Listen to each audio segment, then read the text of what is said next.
If your website is showing a Namecheap server error, the good news is that in many cases it can be fixed with a few simple checks.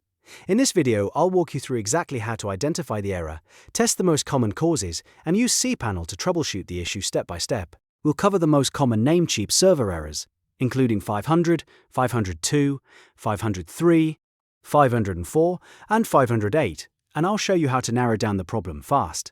If this tutorial helps you, be sure to hit like and subscribe for more easy web hosting fixes and website troubleshooting guides. Let's get started. The first thing you need to do is check the exact error code that your website is showing.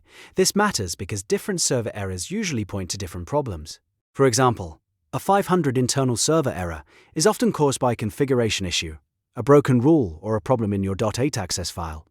A 502 or 504 error usually points to a gateway or server timeout issue. A 503 error often means the server is temporarily unavailable, and a 508 error can happen when resource limits are being reached or when there is a loop issue. So before you change anything, take a moment to identify the exact code on the screen. If you are getting a 500 internal server error, the next step is to check your htaccess file. To do that, log into your Namecheap cPanel account and open File Manager.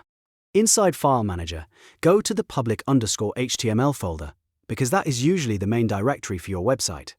Find the htaccess file. Since this is a hidden file, make sure hidden files are visible if you do not see it right away.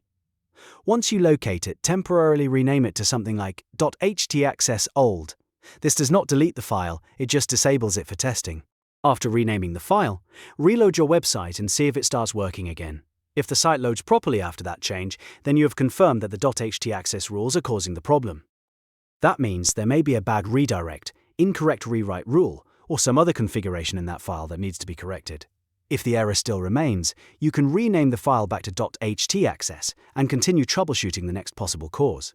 Now let's check file permissions, because incorrect permissions can also trigger server errors. In cPanel, go back to File Manager and review the permissions for your files and folders.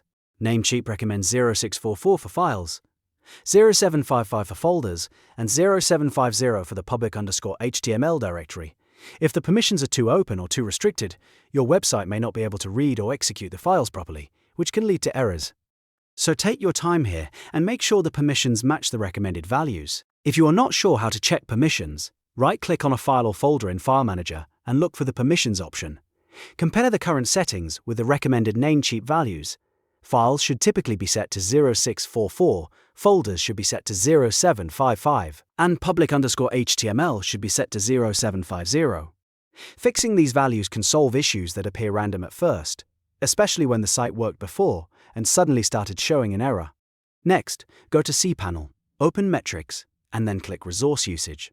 This is where you can check whether your hosting account is hitting CPU limits, memory limits, or process limits. If your account is overusing resources, Namecheap may temporarily restrict the server response, which can cause 500, 503, or 508 errors.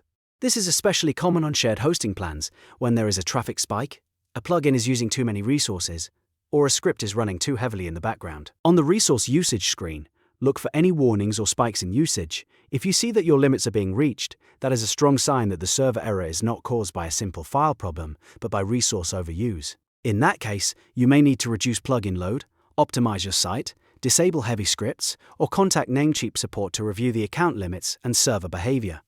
So to recap, the fastest way to fix a Namecheap server error is to first identify the exact error code, then test your .htaccess file if you are seeing a 500 error, then verify your file permissions, and finally check your resource usage in cPanel. These steps will help you isolate the issue much faster and avoid guessing. If this video helped you fix the problem, please give it a thumbs up and subscribe to the channel for more website troubleshooting tutorials, hosting tips, and beginner-friendly tech guides.